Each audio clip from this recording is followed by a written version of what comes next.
Yeah, yeah, yeah. Huh. Yeah.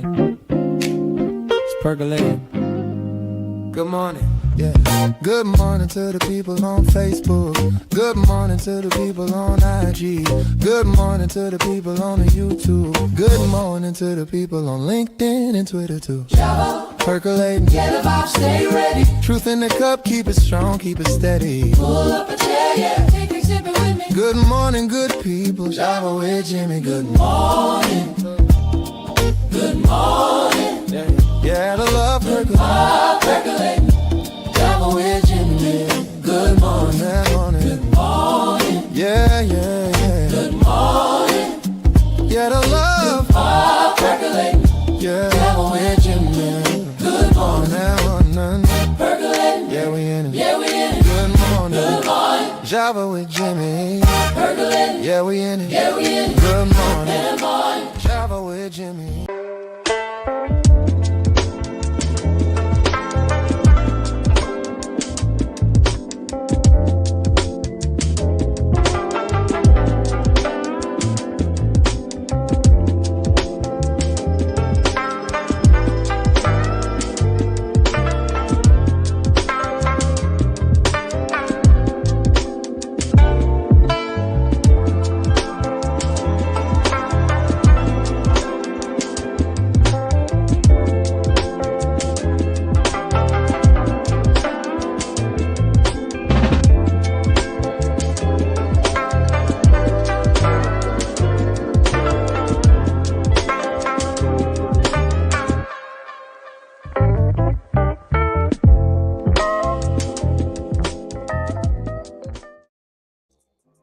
Good morning. Welcome to the Java Cafe, Java fam. Good morning, everybody. Oh boy. Okay, we kind of loud this morning. Good morning, everybody. Good morning. Good morning. Today is Monday, May 18th, 2026. And I know I told y'all last week I would be off today. And so we are here today. I want to welcome you to a Mental Health Monday, a very special Mental Health Monday. And I ask every day, all the time, every time I'm on, for you to go ahead and share, like, and subscribe to the platform. Yes. But today I am imploring you and asking you to make sure you hit the share button today, because, and I'll give some context here. Last week, there was a incident on Memorial Drive in Cambridge with a brother who has received a lot of commentary around a decision he made. And we'll talk a little bit about the balance of holding people accountable on both sides of this equation. We're going to talk about not so much the incident. We're going to talk about a lot of the things, by my perception and some conversation with folks in community that know this brother, and my guest today knows this brother, and not only knows the brother, but knows the work. And as this month is Mental Health Awareness Month, it's Mental Health Monday. You all know that we talk about mental health all the time on here. Our guest today is no stranger to the Java Cafe, and one of the few people that, though I had a scheduled day off, this brother will just call, yo, we're going to do such and such. But I did, in hearing, and I hope he doesn't get me, I got to talk to him last week. Not only does he know it from experience, but this brother's experience is compounded with serving a community with the same experience. You don't lead in a space like this and go not untouched just from your own personal experience, but imagine being someone, and I'll say it, a shepherd. Imagine having the same sort of a persona, responsibility, look out for. On GBH a couple of weeks ago, we heard about his commitment and how he will hustle and not be dependent and make things happen for Yardtime. And so that's enough of my commentary. We're getting ready to bring, and you may hear three names. You may hear Joey, Joseph, and in certain maybe points of passion with him and I, you may hear two. But I want to ask you all to once again welcome, and before we welcome again, hit that share button and invite others into the Java Cafe. We're going to have sort of an after dark. I told Joey this is 10 a.m. at night. But I wanted to be intent. We were aiming for after dark, I'll be honest. And when it didn't happen, I said, Joey, you know what? I'm not mad at that because this is a daytime conversation. I will also say that some topics here may come up that for some of you may be listening, especially a couple of our brothers that may come in and hear Joey say something, and it may have you feeling some sort of way. Feel free to log off, or as Joey would say, sit with it and then reach out to him. And make sure you listen to the end when we share resources, as well as remind you that Yard Time, they kind of take a break during the summer, but as a board member, we'll talk about that later. I would like to introduce to some and present to others. And again, please, there he goes. Please share this because the conversation today, it has to be had during the day. So Joey, it's Mental Health Monday. First thing I'm going to ask you to do, well, you're not a stranger to the Java Cafe, but say hello, greet the audience. And then, brother, in the context of whatever you want, I often ask the audience to give me one word for how they're feeling in the moment on Mental Health Monday. Greet the audience, give us your word, and we're going to jump right in. Oh, that's it. They know who that is. Yard time. Oh, my one word would be motivated. Okay. So when you did the can we just reflect? I'm always going to do ooh. Oh, but no, I need to reflect. This is going to be a heavy subject. And so when we have these times of Black joy, let's lean into them. You saw me on Saturday. Lovely did the noise. And Joey, as soon as he made the noise, what did I do? You turned around and looked where I was at. But it was without. That's it. I'm saying I mean, that's me. Like I'm always ooh. Like that's something that. So some people may not hear their name when I call them. Like if we're in a room full of people, they don't hear their name. I'm like, yo. They won't hear their name. But once I go ooh, they all turn around. They all look for me. They all look like okay. So that's why I do that. Like. Even so, the guys know what that is. Yes, sir. And even so, you didn't do it Saturday. As soon as this is a branded a sound of yours, because as soon as Lovely, there was no second thought, bro. I said, and there you were. I seen you. I started laughing because Lovely grew up in my neighborhood with me, so he know that sound. That's the sound. Like I said, people might not respond to their name because they don't hear you. But once they hear that noise, they're gonna turn around and look somewhere. And it's proven. You did it. Absolutely. I did. Okay. So you said your word today was motivated, and we're going to get into the context in a minute. But Joey, I came out a couple of weeks ago and I got to talk to the brothers the second year in a row. And I'm initially going to play not from the beginning. I'm going to ask you in the context of us talking about the brother from the incident in Cambridge. We had a conversation about, what folks are saying in his name and whatever. And so I don't want to just say the brother. And so in media right now, they're saying Tyler, but we can get into that in a second. But in that context, I want you to watch toward the end of this clip.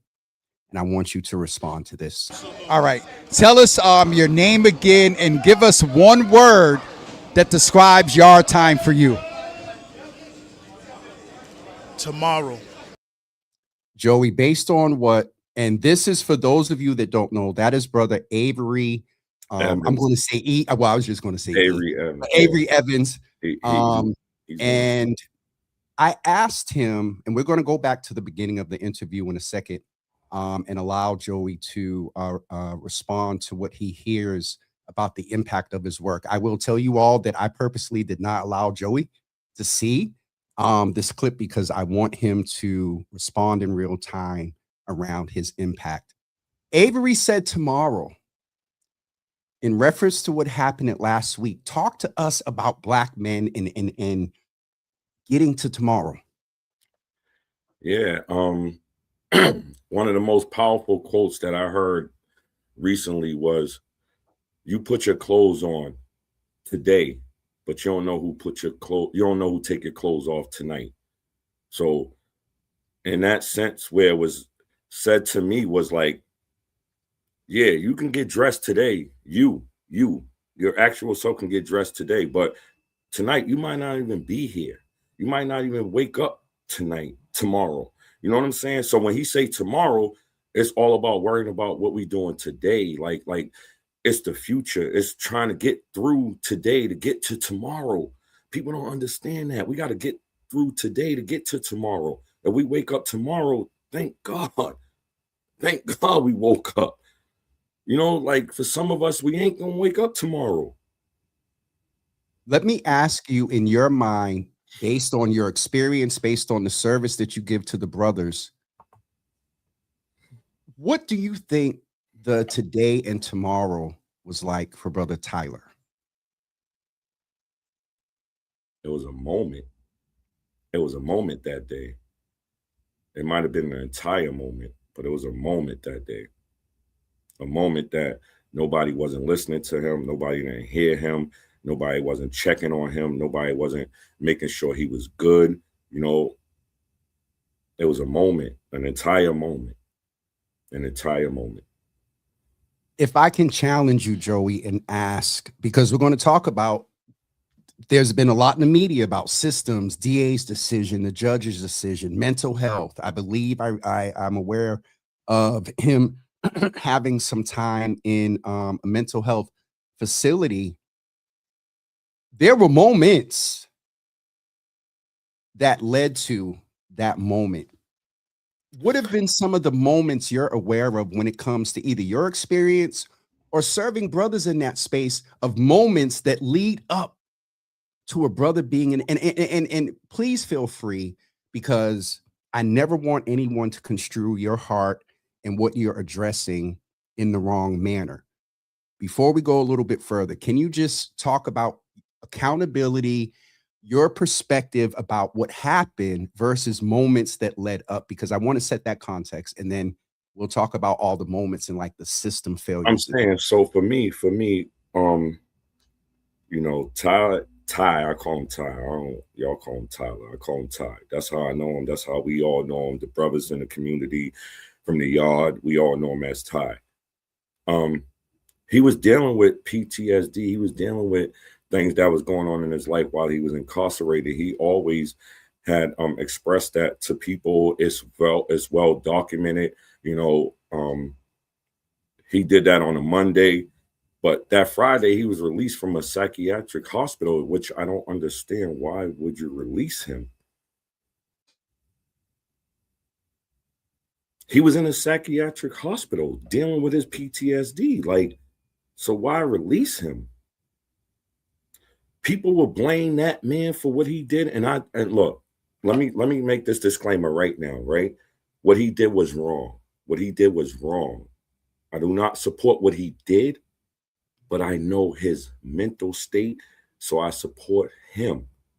And the fact that he was dealing with a lot that people do not know, right? He didn't just get to that point. He was doing great in his life. He was going to Tufts University. He was doing all the programs that he started while he was incarcerated. So he was doing great. But there was an incident that caused that man to lose his focus that people don't know. And when he lost his focus, he didn't have nobody to reach out to, but he reached out to his parole officer.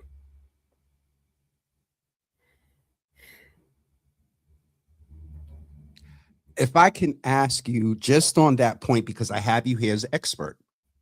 We talked about police and mental health. We've talked about the court's understanding. Is this a moment right now where we need to be able to pause, and parole officers too, anybody that's in the legal justice system or legal processing system, because we don't get justice always,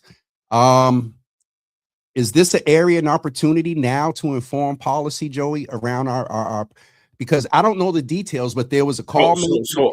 I would think that parole officers, probation officers, all these people that are handling guys that are coming out of prison after serving lengthy time sentences, I think they should be trauma informed also, to know what to deal with, to know how to deal with trauma.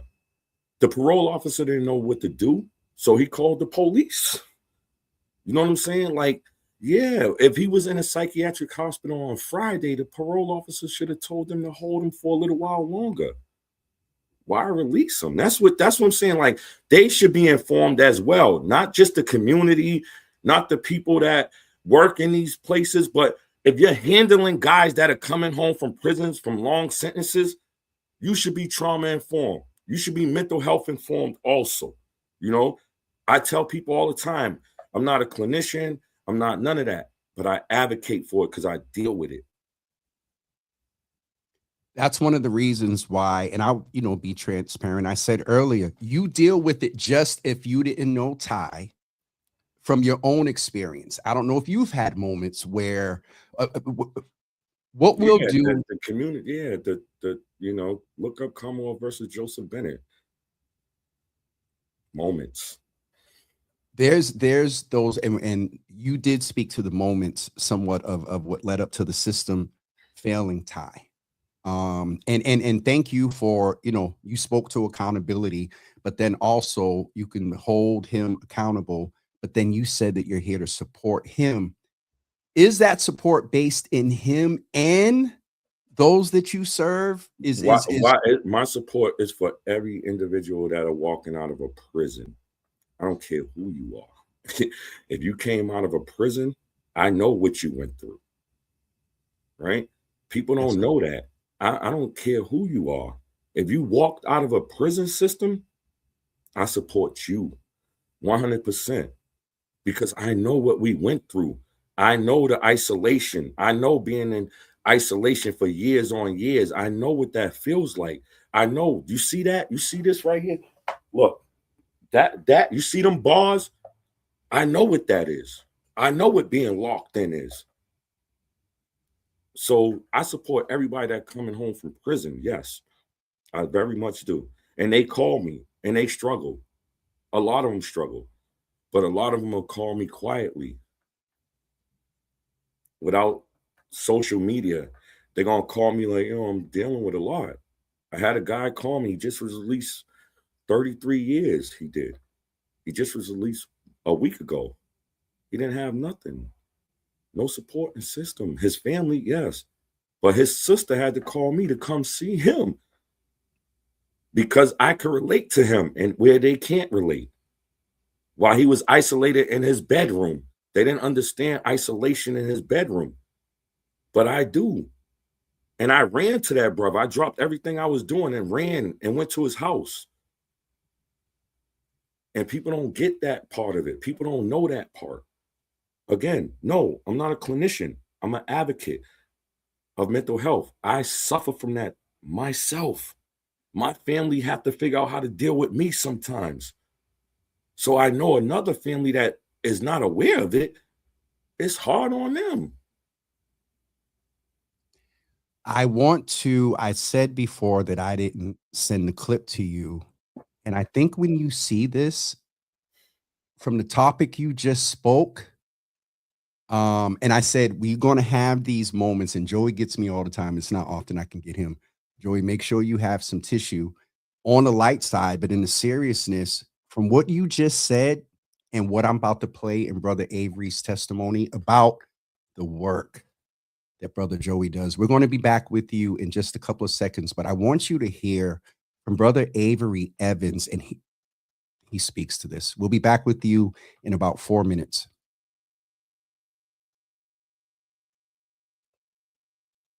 Event or the bowling here with Yard Time. What's your name, man? My name is Avery. Thank you for allowing me to be able to speak. Absolutely. So I know Joey did this last year. Is this your first go round or your second go round? This is my first go round. Your first go round. He did it before. So tell me what it's like to come in, see all the brothers that are here. Have you been coming every week?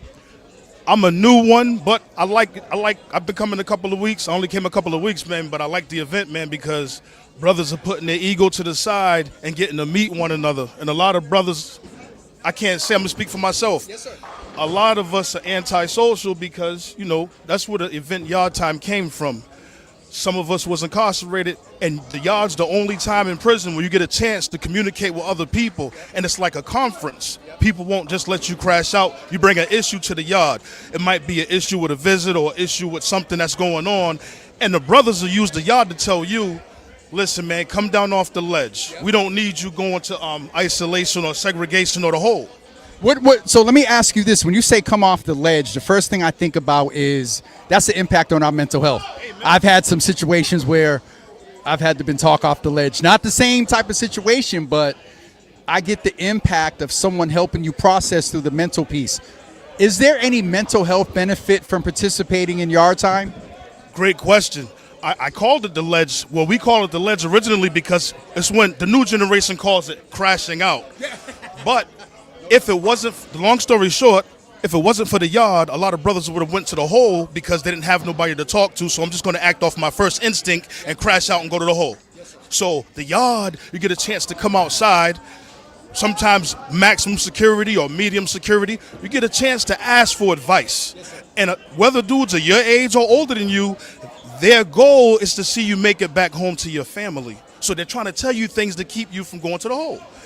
And this is a beautiful event because it's brothers coming together, like I said earlier, man, putting their egos to the side, man, and getting a chance to meet people. And it's big. It might be small to some, but it's big to us because think about what I'm saying.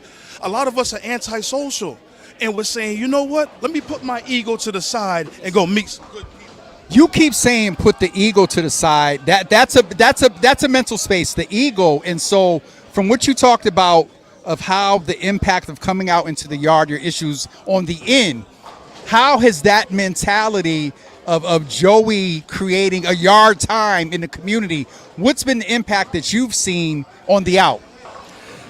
Thank you for asking that question. What I want to say is when I say put the ego to the side, it's like how I used to think when I was a teenager and in my 20s. Man, I'm not going around them dudes, man. Forget them dudes, man. I don't know them dudes, man. Putting your ego to the side. And a lot of people don't even think like that. But living a street life, some of us think like that because it was a security. It kept you, well, you're running game on yourself. You're thinking by you being antisocial, it's keeping you out of harm's way, but it's not good for the mental health. So now the conversation's about, how bring that into the out now of how the mental health is being impacted from the yard. Right now, the brothers are bowling. It's communication going on. It's socializing going on. Check this out. You ever hear that saying, your coworkers are not your friends? Yes. So some people don't get it at home or at work.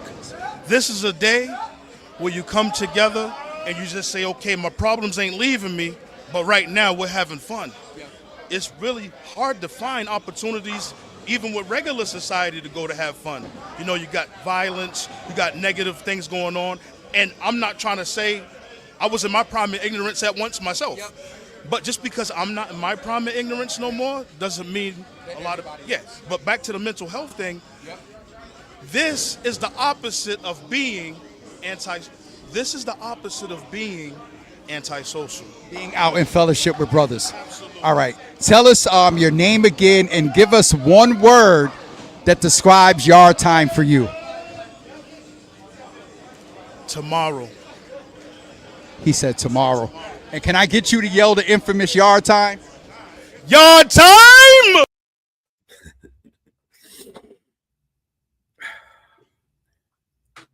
So Joey, I already told you if we need to take a moment, he's giving good, man. I was but here's my thing that, and I know you don't need this, but as many opportunities that I have to amplify, use influence or whatever, you didn't see this video. I've never seen this video. Word isolation. The fact that you don't get it at home. He touched on just about everything away from the systems. He touched on just about everything you said in our first segment. I really how do you respond to what you heard Avery say? First question is around the league and the impact. What's your response there? I'm saying, I'm emotional because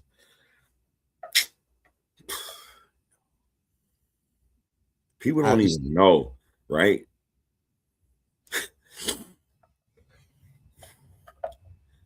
Avery was Tyler, bro.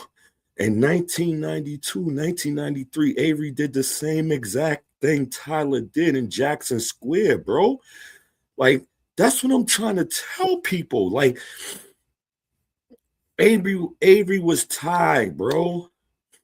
Avery was Ty. Y'all don't know that brother, but y'all might know his case if you've been around. Avery did the same exact thing at Jackson Square. And this is what I'm telling y'all. We didn't have knowledge of mental health in 1992, 1993 like we do in 2026. Avery was... I met Avery incarcerated. And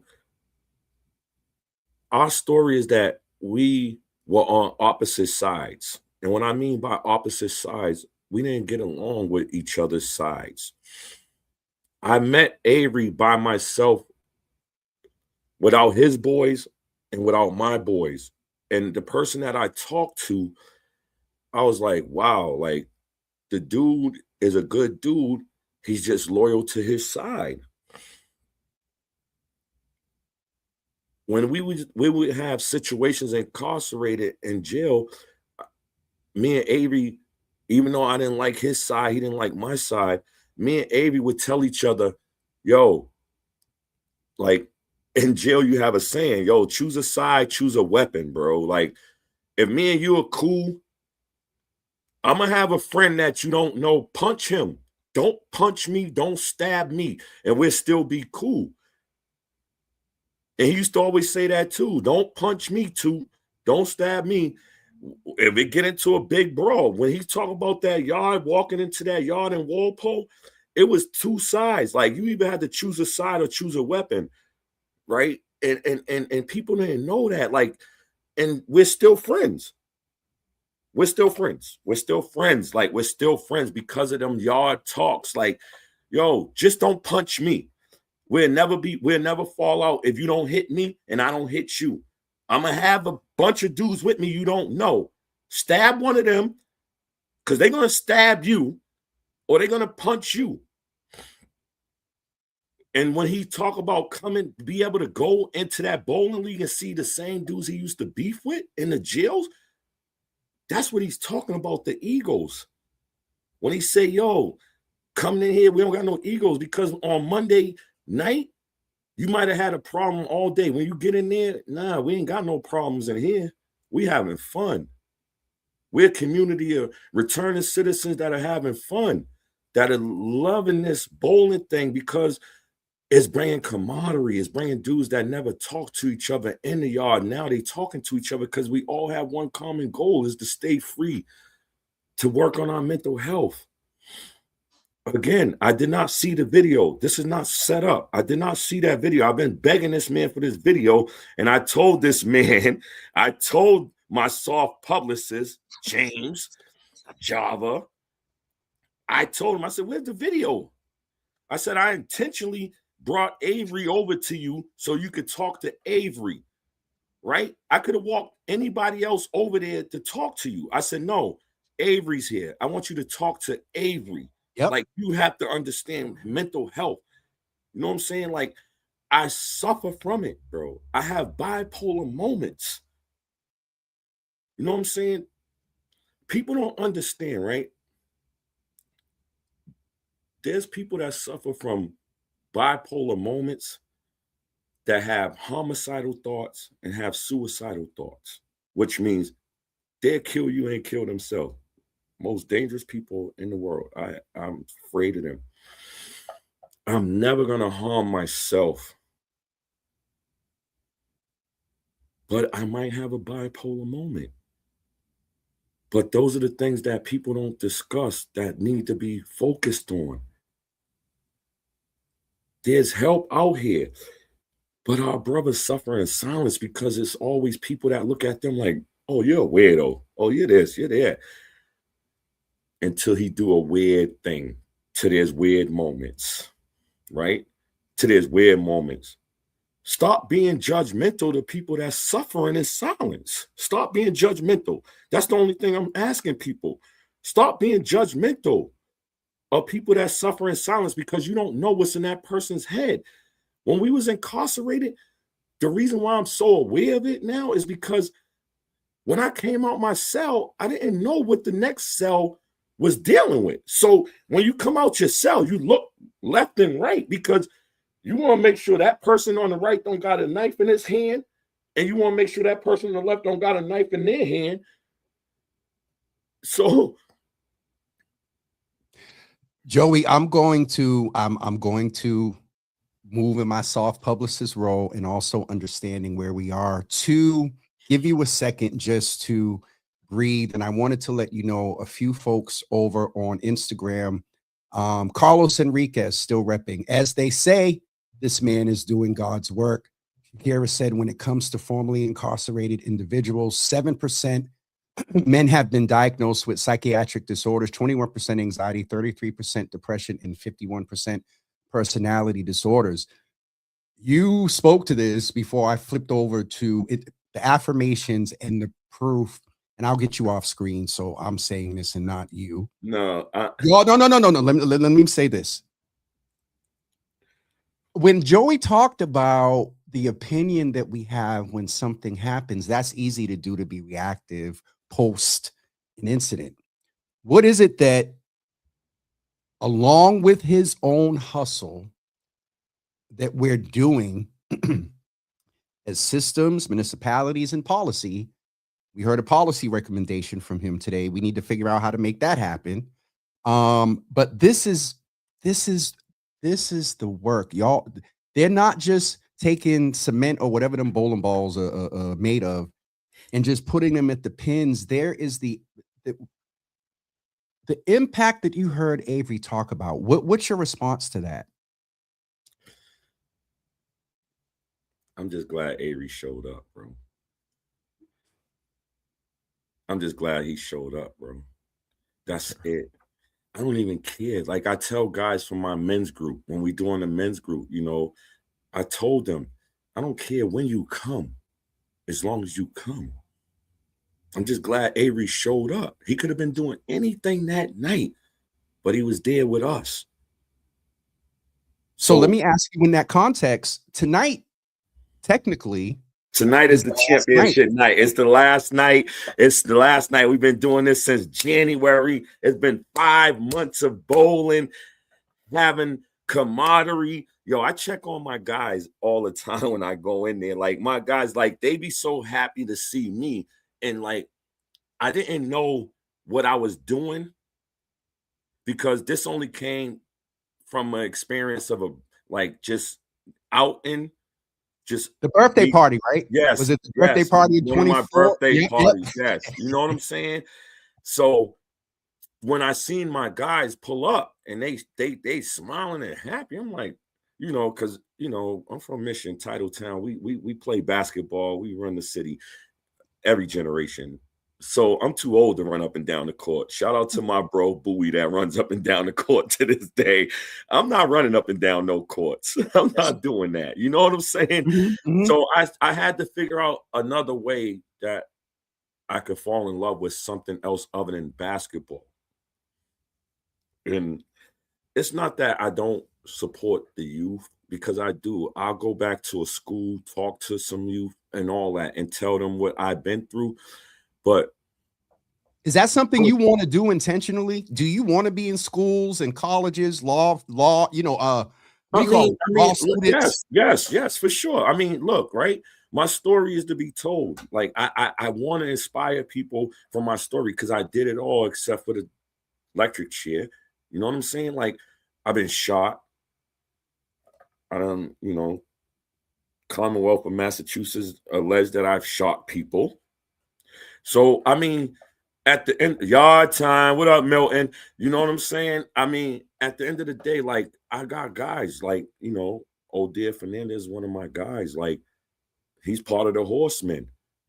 All the guys that was with me, that was my core friends, are all home now. We all have life sentences. We all had life sentences, except for one of my guys. He had a 19 and 20, but he played it like he had life too. And the only person left is my guy, Odair Fernandez, that we trying to bring home now. You know, shout out to Fu Quan. You know, he's doing the advocacy work, you know, and he's keeping it real. Like, and I don't say this with no disrespect, right? A lot of y'all older people that are out here, that are freedom fighters, that are doing things, you know what I'm saying? Let some young people get it now. Pass that torch. Pass those resources. Let us get it. Let us run with the rest of it. You know what I'm saying? Y'all kind of old now. You know what I'm saying? When I could bring 60 black men together, y'all should get behind that. I'm bringing 60 black men together. Get behind that. Figure out how to support that, right? Because there's no other organization in Boston right now that is bringing 60 black men together. And not just 60 black men, 60 formerly dangerous black men from every neighborhood. That's the part I wanted you to say. And I've seen this with my from your party to last year at the bowling league. You still talk about that party, huh? You love that. People keep asking me to do another party. I was scared that night because I had too many hotheads in there, but it went the way it was supposed to go. But I'm still scared to do it now. But I figured it out because everybody now is screaming to me, women and men, yo, I want to bowl. So I'm going to do a fundraiser, yard time fundraiser. Y'all pay y'all $20, $25 to go in these club. I'm going to rent the whole Boston Bowl out, and we're going to do a fundraiser. So let me ask you this real quick. How much is it each week for you to fund this? Are you doing the championship tonight because of budget? If you had got more resources and funds, would you? I know you, and you deserve to, and I know it's the summer. But if you know, I'm about to travel, man. It's the summer. So I was Joey. I love you, Boston, I didn't want to articulate it, but because I know you, in the back of my mind, I was like, because I know he's about to travel. Yeah, I'm about to travel, man. You know, I usually take off between sometimes July to September. You know, for myself, just to travel and enjoy life. I was incarcerated. I have a passport. I got a few passport stamps. So I like to take those couple of months for me to enjoy my life and then resume back in September, October with the men's group and things of that nature. It's starting. We're stopping because of the funding. Yes. But, you know, no. Because honestly, we were supposed to be done. We were supposed to be done on May 4th. You know, shout out to you know, MBK 617, Mario Moore. Shout out to Rasan and Louis D. Brown Institute, because we were supposed to stop. And that brother right there, he just said, it's all right. That brother Mario said, yo, can I fund another week? Can I fund it, bro? Can MBK 617 fund another week of bowling? I said, if you want to. He funded it. He funded another week.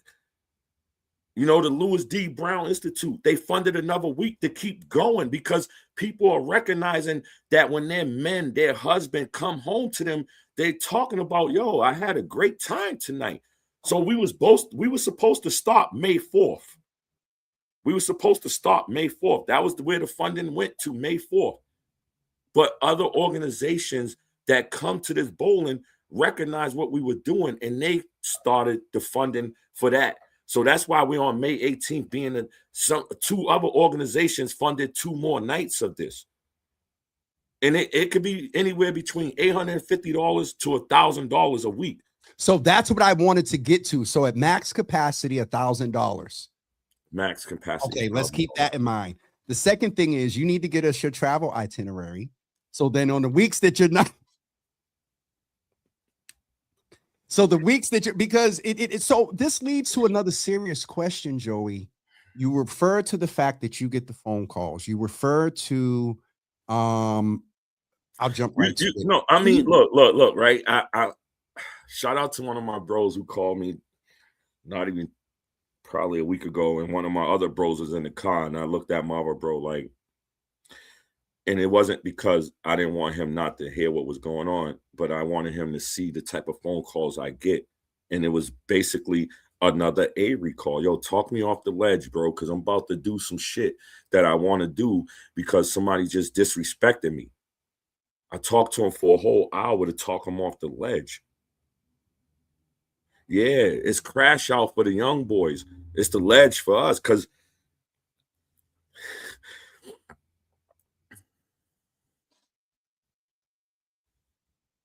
at any given time, it can happen. Somebody said one time, yo, like, you know, some of the people, there's a saying, I can't even remember how it really goes, but you get the gist of it. You know, some of us old heads know how to do what we used to do before some of the young boys started doing it. They had to look at some of us old heads. I'm a Mission Hill dude through and through, grew up, born, raised, Mission Hill through and through. You know what I'm saying? But I tell some of them dudes like, yo, I did it for you. You don't got to do it. You don't got to get a life bid. You don't got to get shot 4 times because I was shot 4 times.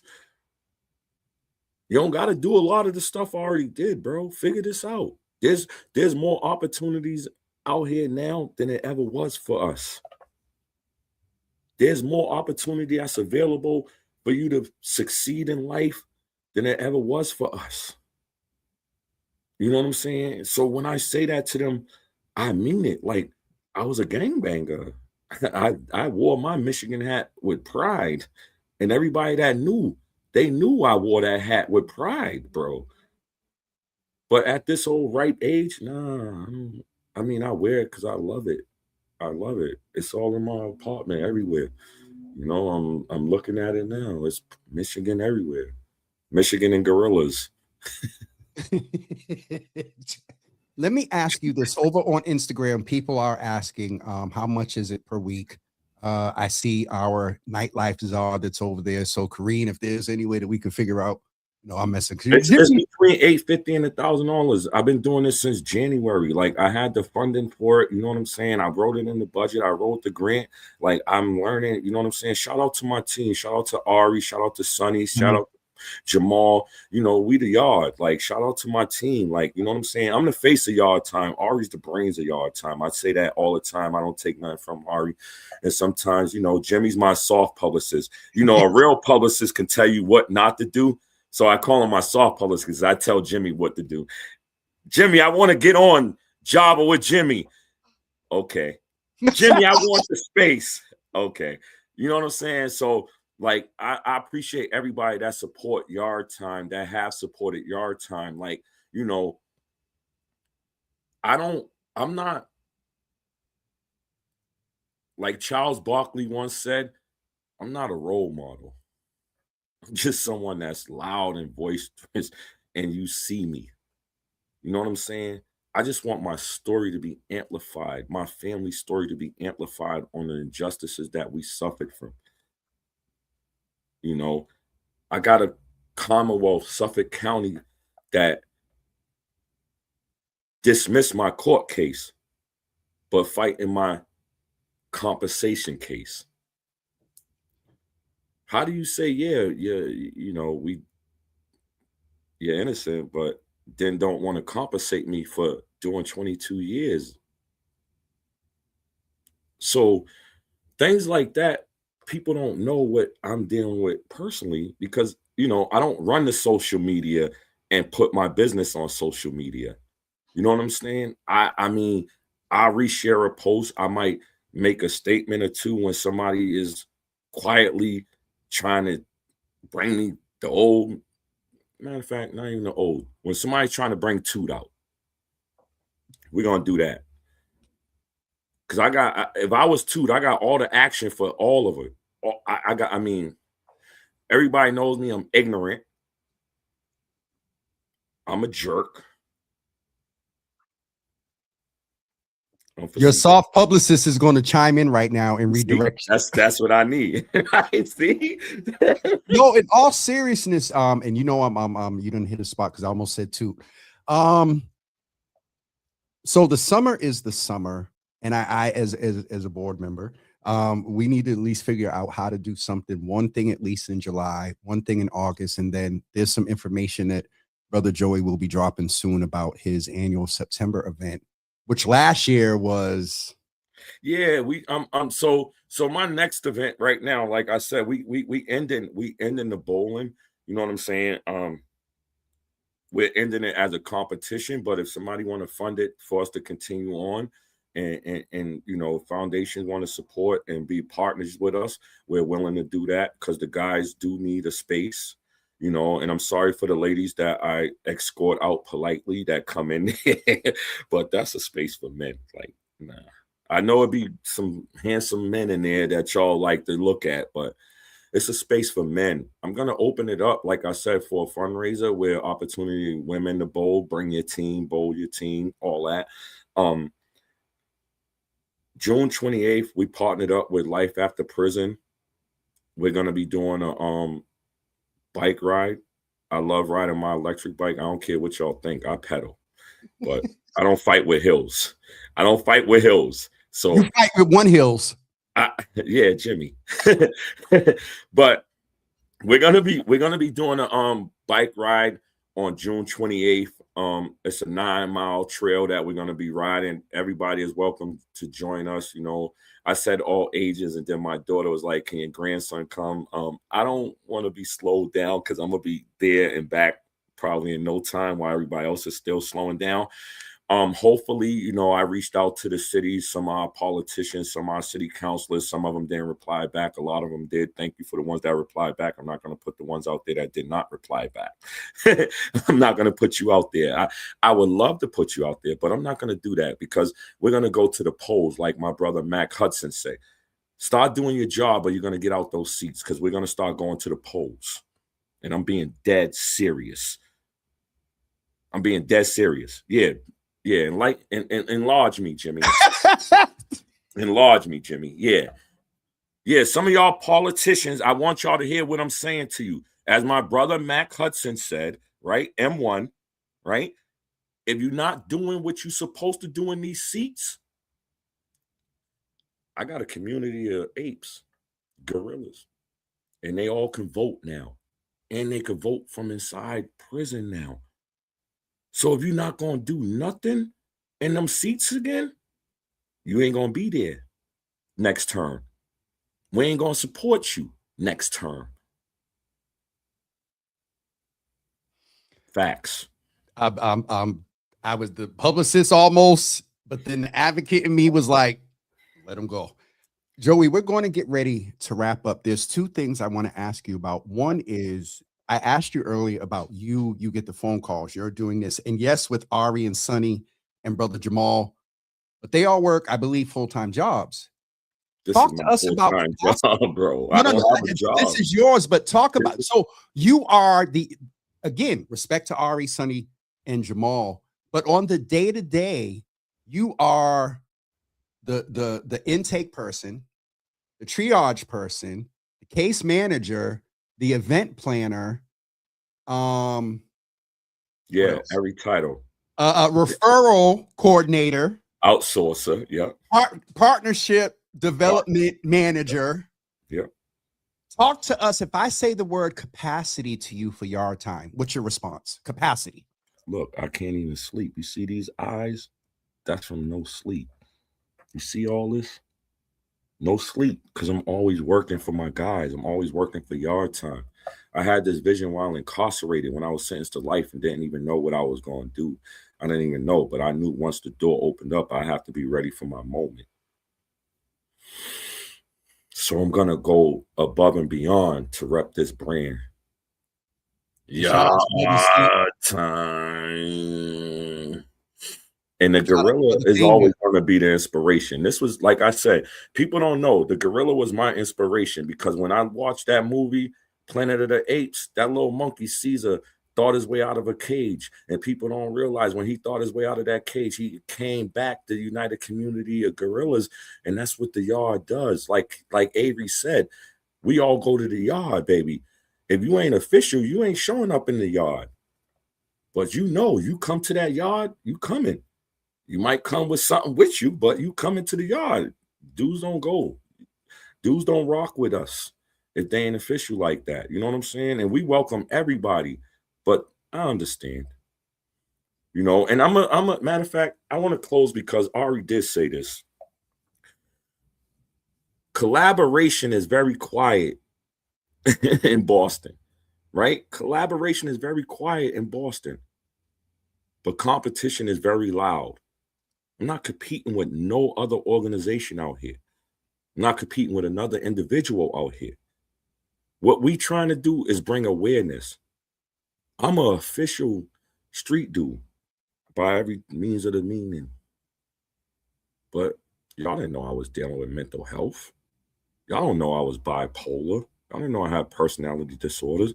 So depending on who you talk to, you might get two or you might get Joey. What day though? What day will you get that person? And At in what what state?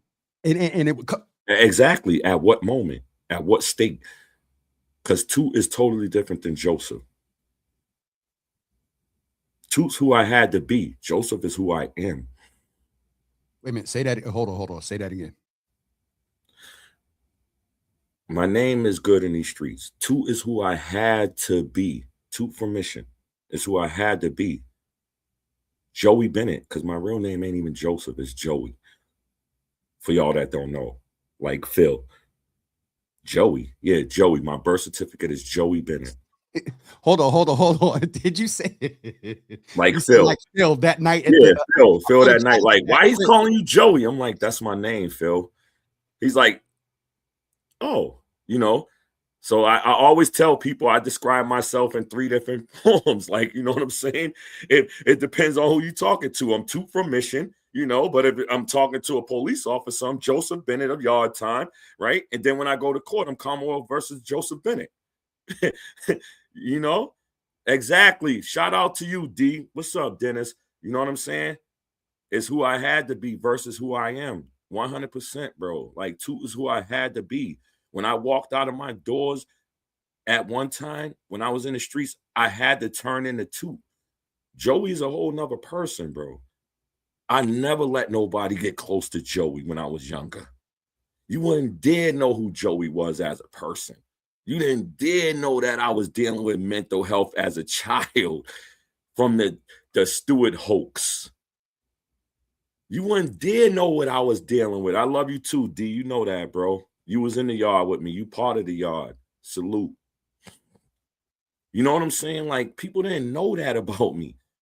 But you know what they did know? Oh, that's two from Mission. He's crazy. That's two from Mission. He's crazy. That's two from Mission. He's crazy. I was crazy when I was younger. I'm just going to say I was crazy when I was younger. I'm aware today. I'm aware today. I was dealing with mental health issues. Shout out to all the ladies that dealt with me, that been through all the struggles with me. Look, my daughters, Jemiah, Jacora, you know what I'm saying? Like, shout out to y'all. I love my baby girls. You know what I'm saying? I love my grandkids. I love the people that supported me when I was at my worst.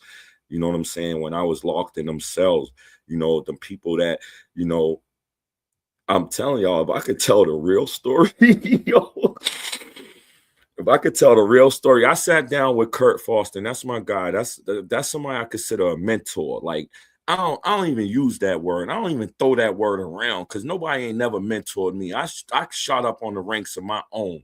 You know what I'm saying? I did this on my own. I had people watch me, you know, and it's crazy because a lot of people be like, yo, I remember. And when they share them old stories about what they remember, I'd be like, yeah, I'm glad I got through that part. Uh-oh, there go my guy. Uh-oh, there go my guy, Big Bowie. There go my guy right there. That's my partner. That's my best friend. That's my dog right there. That's my guy since we was kids, yo. Big Sam Bowie, baby. Come on, that's my dog right there. You know what I'm saying? So, like, we was just dealing with it. Shout out to you, Frog. Frog always shouting out Yardtime. You know what I'm saying? Like, I love the love, you know, even if they don't associate with Yardtime directly, they part of it. Shout out Maine. Maine come through. You know what I'm saying? Even if you ain't formally incarcerated, you still can come bold, bro. It's a brotherhood. He just That's what I'm posted a trying to picture establish. last A week. brotherhood. You know what He I'm was just saying? there I last want week, to see right? the brotherhood. Yeah, Maine's on my Yep. team. I seen him post a picture. Yep. You know what I'm saying? Maine's on my actual team. You know what I'm saying? Like I recruit. Oh, there go my favorite white girl right there, Jenny. She hates when I say that, but I'm always gonna say that. Jenny, she's from Mission. She's through and through. Jen's our look. She's a junior mother in the Java Cafe now. Joey. She that's my favorite. That's my favorite right there. That's my dog right there. Yes, sir. Yes, sir. Kurt, I salute. I told you I don't even use the word mentor. Like I told Kurt some of my jail stories. Kurt was like, "Are you serious?" And I called a person who was ever to tell Kurt the exact thing. Yo, it's just so much that I wish I could touch on, but I just want people to know, like, you know, in society, like we need to address mental health better. You know what I'm saying? People that lives with PTSD, anxiety, depression, other chronic clinical, you know, things that they're facing, you know, again, if you Google Avery, he was Tyler in 1992. He did the same exact thing. Tyler could have been on Blue Hill Ave doing that shooting. He could have been on Blue Hill Ave doing that. He could have been on Blue Hill Ave. He could have been anywhere in the city of Boston where everybody is. People don't know that man waited for the police to come. He wasn't trying to hurt innocent people. He was trying to die himself. He wanted to die. People don't realize that. He could have been on Blue Hill Ave doing that same exact shooting. I got a guy named Avery that did it in 1993. Mental health is serious. Take it serious. Stop being so judgmental to people. Because when all the white people and everybody else outside the Boston, Mass is doing the same exact thing, that's when y'all acknowledge mental health. Nobody acknowledges mental health before an incident happens. They only acknowledge it after the incident happens. Stop doing that. Pay attention to the person next to you. Ask him, is he okay? Because some days I wake up not okay. But I would never tell none of you people that I'm not okay. Again, I don't justify what the man did because it was wrong. I ride that bike path. Do y'all know lately for the last few weeks that I dealt with that? Meaning that I ride that same bike path, that if I rode that bike path before that man started shooting and he recognized and he seen me and I saw that man, I probably could have said, Ty, no, Ty. Here, take my bike. Give me this. Get me this, Ty. Take my bike and go somewhere else. I dealt with that. Because I ride that path and I know that brother. People don't understand. Like, I dealt with that. No, I didn't have direct contact with him because I wasn't in contact with him. But I would have ran into that man that day and I would have talked that man off the ledge. I deal with that part of it. Not what he did. That's why I went and took that bike ride to that path, because I ride that path 3 times a week on my bike by myself. And I deal with that because I could have been on that path, bro. I could have been that. He didn't want to hurt nobody. He had the gun, bro. He could have been started shooting a long time ago. When the police came, that's when that man started shooting. He wanted to die. He didn't want to hurt nobody. He just wanted to die. He didn't want to live no more through this pain and suffering that we go through. When you deal with mental health and you don't get the proper treatment for it, I'm a guy that deals with it. I have 2 therapists. I call them once in a while whenever I'm stressed. But I'm telling y'all, it's serious like that. It's that serious. And we are out here. And people don't know what we've been through in them jails. We had COs that beat us. We had COs that did us foul. We had COs that treated us like worse than anything you can imagine in them prison cells, yo. But y'all don't see that. None of y'all see that. Only Joey, thing I'm y'all going see to is when Joey. a person get to the end. I got you, Jimmy. I'm sorry, but I No. told you. There's no. I'm sorry. There's the publicist, and then there's a little bit of entry clinical level, and then there's the authenticity. But you're my brother, and I'm going to protector is going to be more than anything. And so a few things I want to do because I cannot leave you in a space like this, and there's so many. I'm gonna call my aspects. therapist in a little while after this. I'm gonna call my therapist. I had to put the mute on because anyway. This is what I'm gonna call my therapist, Jimmy, after this. I'm gonna call people, Jimmy. I mean, it's weighing heavy on me, man. I'm gonna go take a bike ride right now, man. Okay. You know what I'm saying? Like I said, biking is therapeutic, bowling is therapeutic. Before you go, I have to share just some of the affirmations for you. You know, sometimes the wave comes through the yard with Brother Frog, Wavy in here. Brother Milton is in here. Me and Odair watching. Odaire's on right now. And if he wasn't on earlier, Joey, Milton said he's watching right now. In case he wasn't watching earlier, what do you want to say to that, brother? I mean, come on, man. Odair, man, we bringing you home, baby. Come on, P. Come on. That's powerful, man. Like that guy is my guy, man. When I tell you, man, when I had to stand beside that guy, man, we was beefing. We was fighting, bro, because he had a lot more fighting. I was done fighting my battles. I had to stand beside him and fight with him in some of his battles until he got done. You know what I'm saying? Like I said, man, it was the horsemen, man. We had life, man, but only one of us didn't have life. He had a date to go home, bro. But all of us are out here right now. We all doing great for ourselves, and we still talk to each other. If I could tell some of them jail stories, man, y'all. Kurt, we're gonna talk about them jail stories, Kurt, right? Like that's why I said shout out, like Hov say, man. Shout out to the women that used to bring it in. Joey. So I want to raise this as well. Because affirmations along with I hear Sister Charlotte. It sounds like you carry. I know I do though, Sister Charlotte. I mean, like I said, I ride that bike path. I was incarcerated with him. We was in the same unit together. This is not somebody that I don't know. Y'all call him Tyler. I call him Ty. Like, you know what I'm saying? Like, yeah, I do. Like, if I was riding my bike in that path, like I said, before he started shooting, you know what I'm saying? Before he started shooting, before his parole officer tracked his phone, you know, before any of that ever happened, if I would have crossed paths with him, I would have gave him my bike and took that gun out of his hands because I knew him personally where I could have said no, and no, Ty. Yes, sir. Not Tyler. Y'all know Tyler. Y'all heard about Tyler. I'm talking about Ty.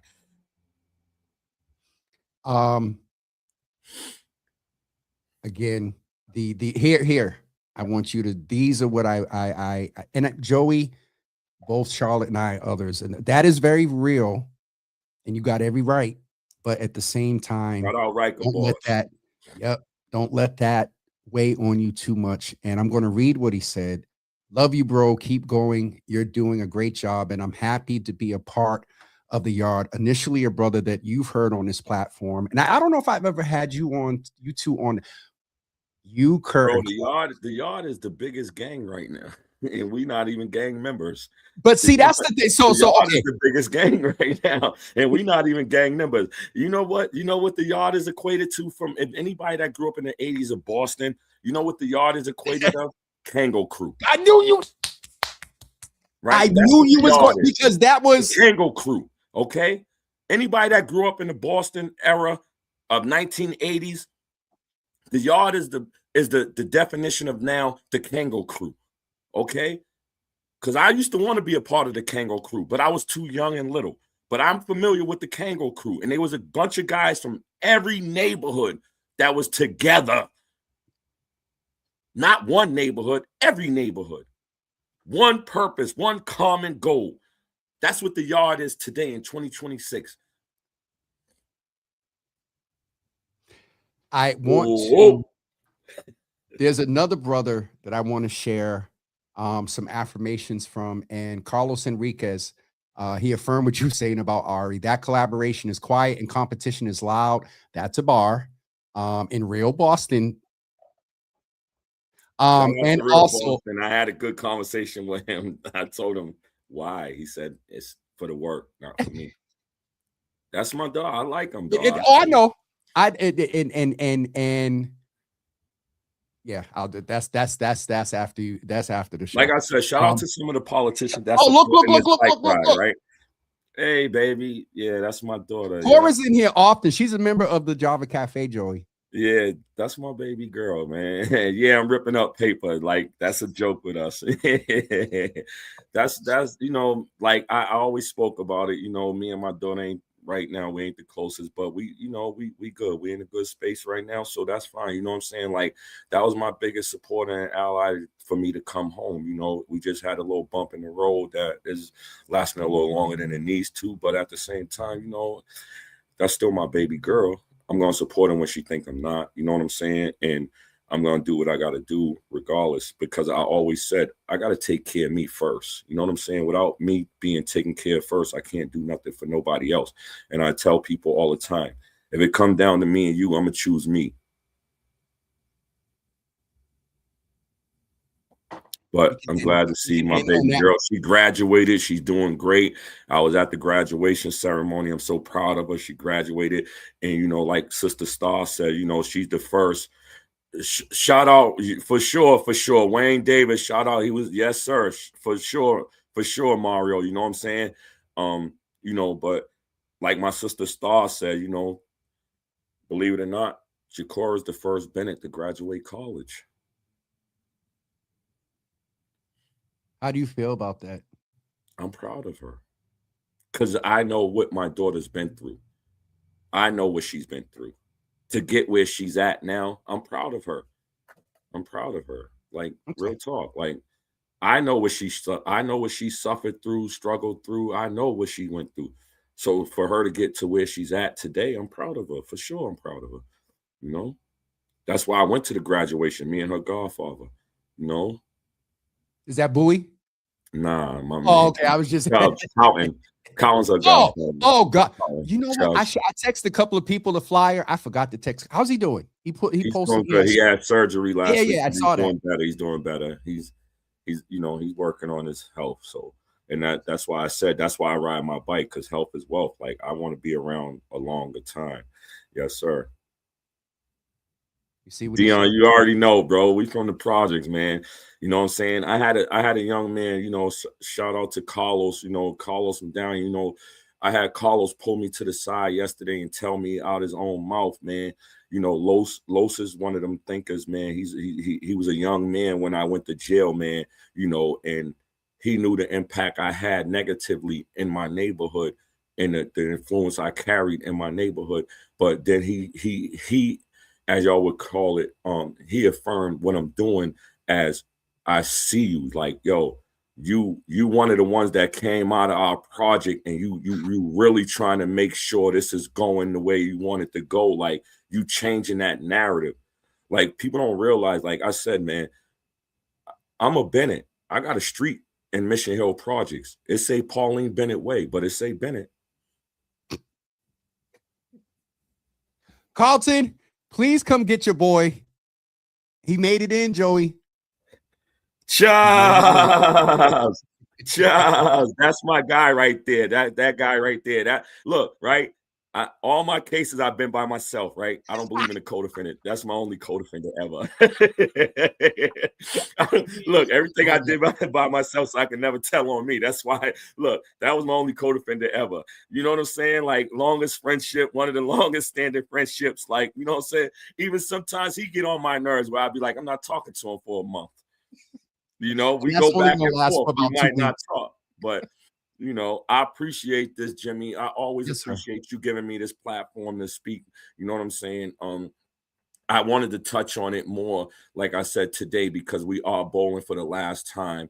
And this space is a space that's created for men that are returning citizens, even if you're not returning citizens, but you want to be amongst the brotherhood. You want to be amongst some good guys, some guys that are now trying to focus and like,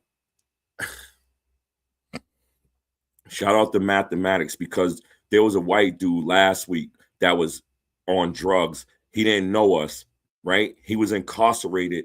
He didn't know us. Somebody told him to come over there. The brother had a whole swastika tattoo on his neck. He walked in the room and said, "Oh my God, I can't be in here." He's seen so many black people. You know what I told him? Bro, you was in jail with us. I don't care about that swastika. And I walked him over right to mathematics and said, "You looking for help for recovery? Mathematics, talk to this brother." Mathematics talked to that brother and said, "I'm gonna help him get into recovery too." Like, that's what we doing. There's people there. I got a guy, Tim Deal, he's real estate. I got a guy named Terry, he's the auto guy. You know what I'm saying? Like, there's people, MBK, Mario, you know, you want to get part of the union. Like, we got guys there that are doing something out here in the world, in these streets of Boston, that need to be tapped into. You know what I'm saying? This is just the start of it. People don't realize the yard, baby. We the biggest crew out here right now. And having such a positive impact of the spoken things and then the things that we don't see, to the point of, you said that you're helping marriages, because you said you send the brothers home and they come home, we had a good time at bowling. You know what I mean? And so it too, you know, Mario's wife told him, "You're gonna bowl one more week. I'm gonna pay for that." So you ain't right. Rachel gonna be like, "You let him say that?" No, sir. But no, it just, this is what this, there was intentionality of giving a perspective for us to settle with. And as you said, what he did was quote unquote wrong. But there was another brother in here early. I want to go to the comment the brother made earlier about the fact that, I think he said something about it was 23 years of something that led, you know, up to that. And so I wanted to talk about that, but I also wanted I wanted folks in the daytime to see the impact and we didn't go too deep into it, but so I'll ask it again, since this is Union Capital, y'all get 90 minutes today.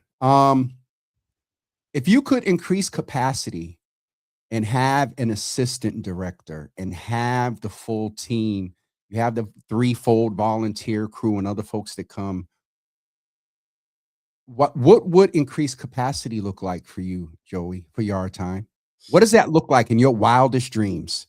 That means that we'll be going up, which means that I believe that Yardtime should be nationally recognized and known like any other of these organizations that are out here.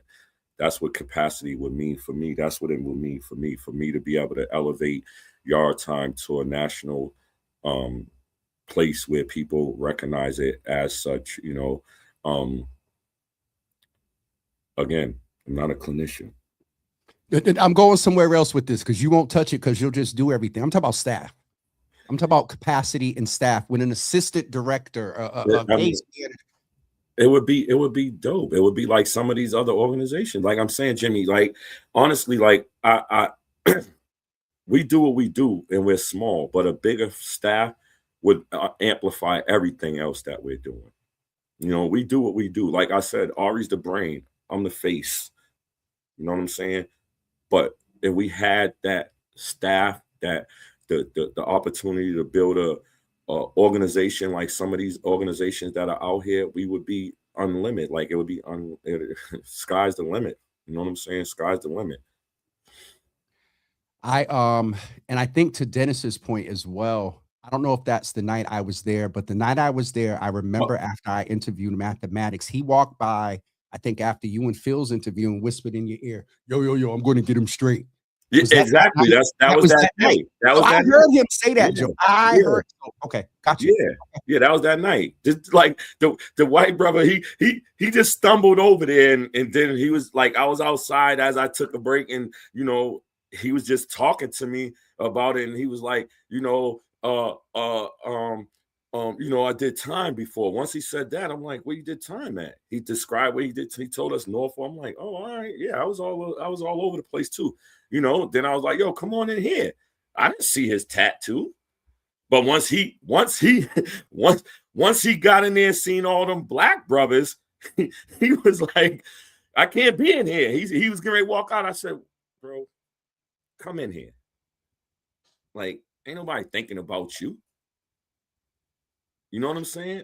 And Yes, that's sir. when you did hear mathematics said, yo, I'm going to get him right. But Because he said he was struggling with recovery and his parole officer was about to send him back to prison the next day. So I said, okay, hold on. Come in here and talk to this dude. He may can get you into a sober house right now and get you some help. But when he seen all the black people, he ran back the other way. I had to grab him like, ain't nobody thinking about you. Get your ass in there and get some But help. I gotta say, Joey, the way that I didn't notice anything, and now you know me well. Somebody walked in there with a, Joey, I would have been like, yo. There was nothing observed in the flow of that room or that night. And I say that because that's an affirmation to the openness and comfortability you have. The common ground is if you've served time and you coming home and you need some help and resources, then come to the yard. Come to the yard. And if I can't help you, I'm going to find somebody else that can help you. I'm going to outsource you to the next best thing. But that's it. You know what I'm saying? Use me as a resource, as a reference, as whatever you need. Call me, because I'm plugged in with different people in different places and different spaces that I may can plug you into that you may not have the opportunity to do. Yeah, you remember that. Yeah, you actually he was the one who said, yo, talk to him. You know what I'm saying? Riker Boss was the actual one. He was out there talking to him before I was. You know what I'm saying? And he told him, like, yo, talk to this brother right here. You know what I'm saying? Like I said, I don't, when you incarcerated, man, you're limited to everything, man. And some of these brothers that have been incarcerated for decades on top of decades, man, they're used to structuring their life. So when they're released, they don't have no structure. So that goes to their mental health because you only have 10 minutes to make move to wherever you're going, to the next place. So every hour, there's a 10-minute movement. After 10 minutes, you stuck wherever you're at. So these brothers only know structure from 10-minute movement, getting to one place to another in 10 minutes. Sorry, when you said a moment, where we started from, that I'm telling you, I'm always going to say a moment because I know what happens in a moment. Mm-hmm, A moment is a split decision that can happen. It could be good or bad, but it's going to be a moment. And then usually when it ends bad, you usually in your cell the next day like, damn. That is usually the words uttered, right? So when they had that brother, right, that was trying to die, right? The moment you seen was that man when he threw that gun and he said, damn, kill me. And then he laid like an angel because he wanted to go to heaven. He didn't want to suffer. He didn't want to be on the news in a hospital bed. He wanted to be in a casket in the morgue. Joey. That's what Ty wanted. So again, when you show the video of Avery in 1992, he did the same exact thing. But people didn't know that in 1992 about Avery. Look at him now.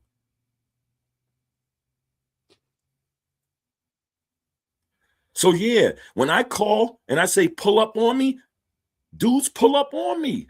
Yes, sir. Yo, I need to lay eyes on you. Where you at? How you doing? You good? You good? Pull up on me. I check on my guys. Whether y'all see it on social media or not, I check on my guys. I call my guys. I text my guys. I care about my guys before they get to a moment like Ty had. I'm not letting white stream of media, all these people dehumanize that man. That man was no different than me. That man was no different than Avery. That man dealt with mental health.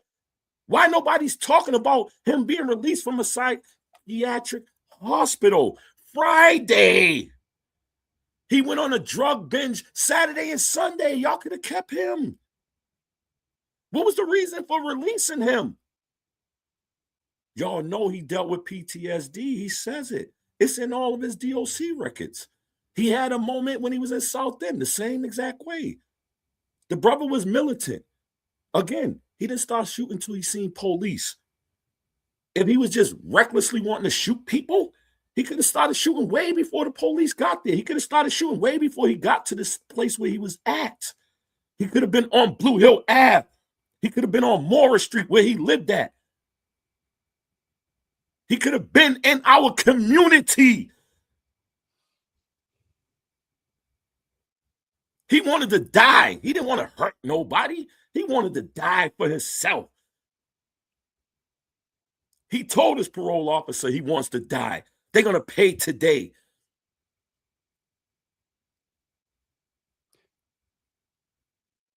Do you see what Yardtime is doing as prevention to potential other?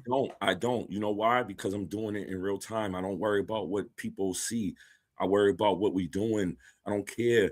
No, what I mean is, your impact is preventing in some cases other, and I don't mean to portray him do you feel that Yardtime is addressing brothers that are having moments like Ty and preventing a moment? I'm saying I call people because I could prevent a moment. Yes, sir. Right. Again, yep. Right. I know people that everybody know out in the city of Boston, right?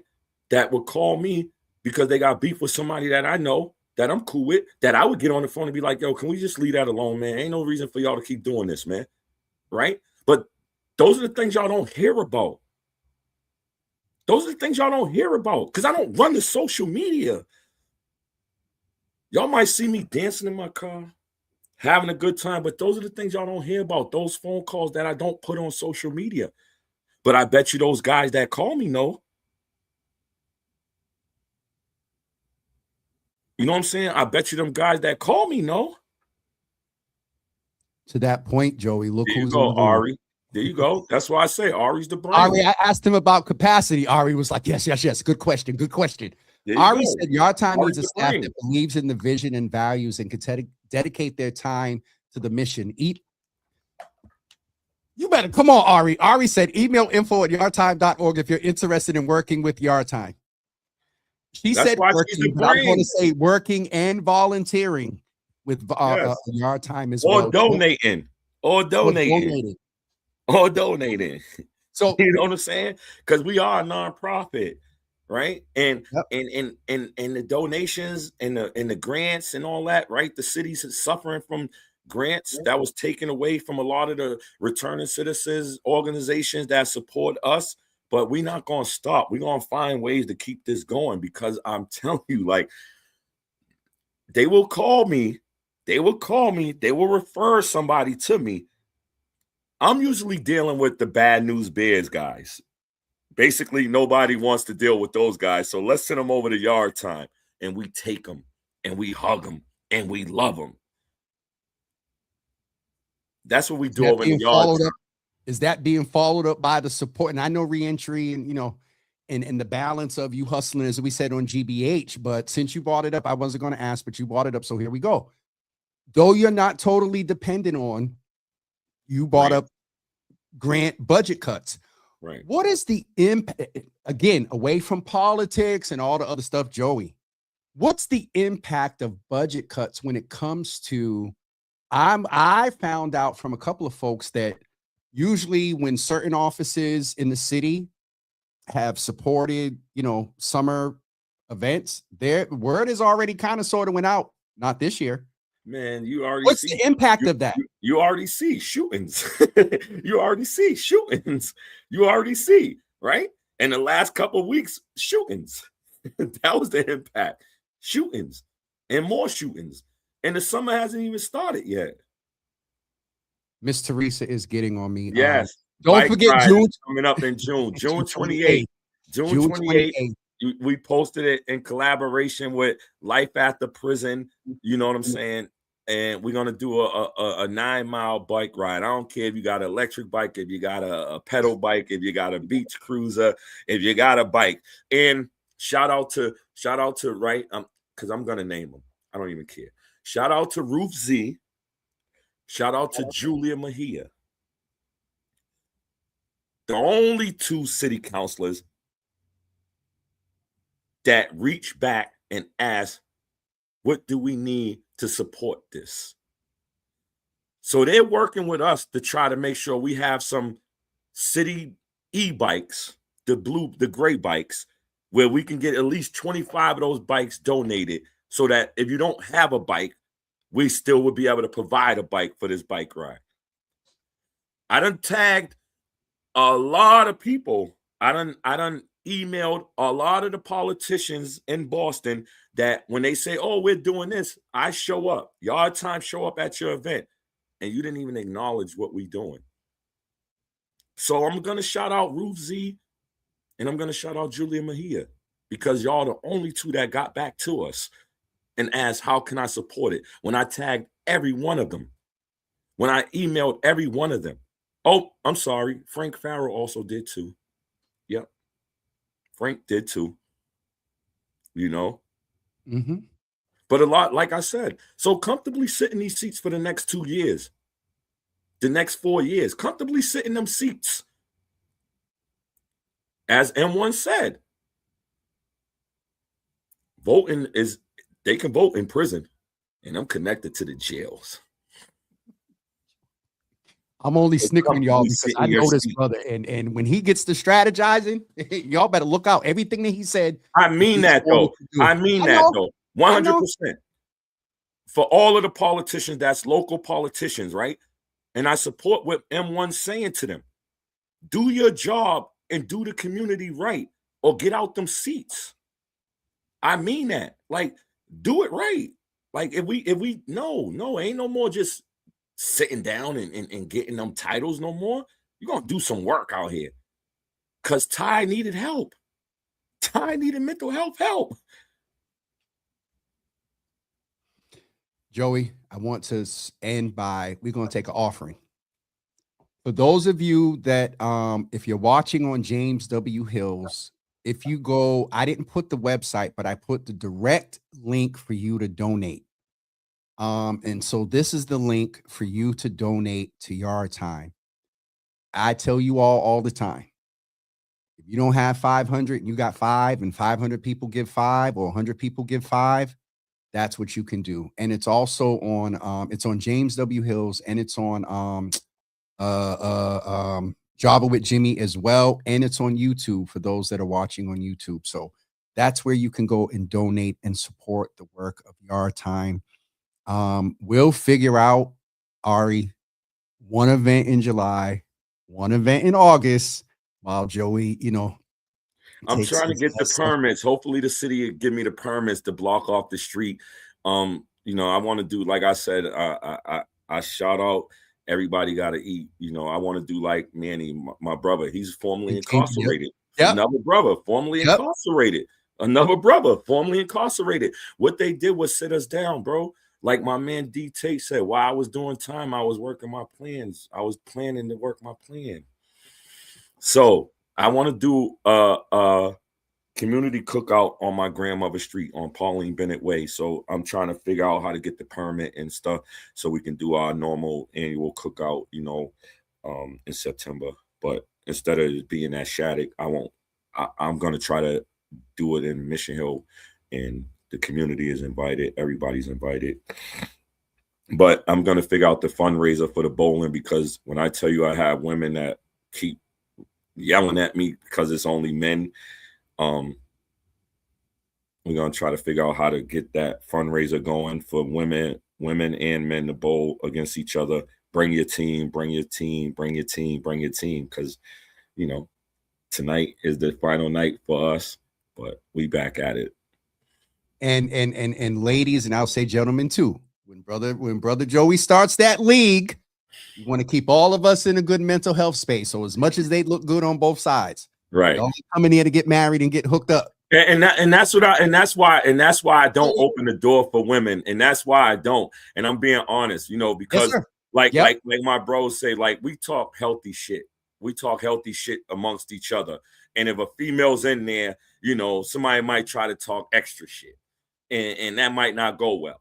And that's why I politely escort all women that come in there. Y'all You see, know. this brother knows what he's doing. You bring a young lady into the crowd and the dynamics change It's just extra. a little Yeah, bit. it becomes extra. It's healthy. It's healthy when no women are around, but it's extra when they're around because now somebody's trying to clown somebody and that's not going to go well. Impress a little bit. Yep. Yeah, Yep. exactly. All right. Ari's going to get us. Please email the same email address that Ari put about volunteering.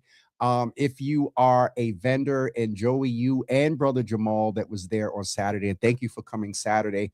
I'll get that email out to the same. Just send the email with the same, just change the date and tell the vendors that this is an opportunity for them to come. But if you're interested in volunteering and or donating, you can email at info@yardtime.org. And Miss Teresa did put the actual Yard Time website in the comments, but I wanted folks for one less click to get straight to the donation portal for Yard Time. And so I'm going to put it back up. Here is the main website. And then here is the portal on James Hills and Java for you to go and make a donation. And so please consider doing that. We will keep you abreast of Joey's movements with Yard Time for July and August. Please be ready for September. Brother Riker said, be ready. No, be ready for June 28th. Stretch. June 28th. Yes, look, June 28th, the bike ride. We're doing a community bike ride. June 28th. You know that. You know that. Run that Cash App. Money sign Yard Time. Everything's Yard Time. Hold on. Money sign Yard Time. Money sign Yard Time. Why would it be anything else? It'll say JB. Money sign Yard Time. That's that Cash App. Right. Money sign Yard Time for sure. And you've held that shirt up a couple of times. Who made that shirt? Who made that shirt? Oh yeah, never not working, Steve. Matter of fact, let me show you the back of it. I don't even think y'all can see. I don't want y'all to see my butt, but yeah. It says mental health awareness, basically. Got you. That brother's doing some. So I don't want you to know, but yeah, I appreciate you, Jimmy. I got you, bro. Thank you all so day, much. every day. Thank you for giving me the opportunity to use your platform to get it out there. Like I said, I don't condone what this man did. He was wrong for doing what he did, but it could have been so much worse. We have people across this country of the United States of America that are doing massive shootings that are killing people. Nobody was dead. Nobody, people were injured. Pray for them. You know what I'm saying? But it could have been a lot worse. It could have been Blue Hill Ave. It could have been Seaver Street. It could have been down Dudley. It could have been anywhere in the city of Boston. He went to Cambridge and he waited for police to come. He wasn't shooting randomly at random people and random cars. Once the police came, that's what he waited for because he was ready to die. And I know laying on that ground, he wanted to die. He do not want to sit in no hospital bed or no prison cell ever again. He wanted to die. And that's what I'm trying to give people the context of mental health when a person is suicidal and homicidal. You have to understand that he wanted to die. He wasn't trying to hurt random people. He wanted to die by cop. And that was my first thought, Joey, when I think I said it to Miguel. That was my very first thought when I heard about it. Yep. So, brother, I love you, dude. I appreciate you. I will tell you that I was supposed to have today off. And so you owe me oysters. And Jimmy. You owe me oysters. And no, I'm messing, man. You know, I got you. One of the few people that can hit me and be like, we're coming over, we're doing this, and because I know the work and I know the impact. And if there's any influence or any ability to amplify, then here I want to say thank you because I like I said, I was intentional. Once I seen Avery there and you were there, I knew I could not let that man walk out of there without saying what was going on, because Avery is a person that, like I told you, was the same person Ty was. Avery did it and he admitted it and he went to prison and served his time. but he was in the middle of the street shooting too. He was doing it with a Tech 9. Ty had an AK. I want to make sure, Joey, based on what you just said, if you don't mind, I want to end with repeating Brother Avery's testimony. Please. And I'm gonna put you off screen because then once you see that again, it's gonna be another 45 minutes. No, I'm messing. I got you. But Joey, this daytime was intentional, and I know that you have people are listening and people are watching, and so keep us abreast. If folks hit that Cash App and donate, and I'm sure you, Ari, and I, and Sonny, and Bowie, and others, John, will get together to make things happen. But the next major date you all need to save. You have about 6 weeks. Put it on your calendar now. June 28th. Even if you don't ride along the path like when we come back, we're gonna have, we need volunteers that's gonna be there waiting for us to get some waters and some hot dogs and hamburgers. We trying to do all that. So, we might need volunteers. We definitely need volunteers for that also. Like, this was something that just came to me. I didn't plan it. I just put it together with Life After Prison. So, we're doing this, and we might want to make it an annual thing. So please, if you can support whatever way you can, please show up, show out, and support. And you can run the tape with Avery. Like I said, people didn't know Avery. You didn't even know that, Jimmy. That's why I want to end on that. Well, you told me, and then I'm standing there and I'm remembering the interview. I remember you put him first, and the way because he even validated brother. He said, "Good question." I was like, "Oh shoot, well, I'm doing all right." Yeah. And so that's why I want to end with that. And shout out to the good brother Dennis, because tell him, Jimmy, Ocean Air oysters. No, D, what are you talking about? That's too expensive. We're gonna get them small ones at the one of those. Don't say it. I know that's why I didn't say it. I almost said it. Ari, we're going to behave, but Joey, I'm glad that we were ending with joy. You get off of here while we're in a joy moment. I'm gonna replay Avery's interview, and I'm sure we'll be talking in the next 6 minutes. Yes, I love you, bro. You know that. Go drink some water and eat. This is y'all understand. Like I said, he's my soft publicist, right? I learned not to promote people's brands and through Jimmy, right? You got to make sure you don't promote certain brands. But I'm drinking my water. And again, he's my soft publicist because anybody that knows me, I don't listen to nobody. I don't listen to nobody. You know what I'm saying? The judge told me to stop talking. I kept talking. But I'm just telling y'all. So, this is my guy. I support you, Jimmy, and you support us. And yes, sir. We're here for it. So all day, every day. Get up off of here, good brother. I love you, man. And we'll talk shortly. All right, sir. Peace, bro. Peace.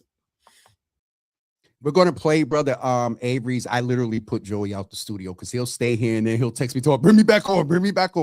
We're going to, if you joined late, you heard us reference to brother Avery a couple of times. And so we're going to go ahead and close with that video because this is truly an encapsulation of everything that Joey talks about that he does. And so don't forget to donate. Don't forget to hold June 28th. If you can volunteer and be there. And oh, Jesus.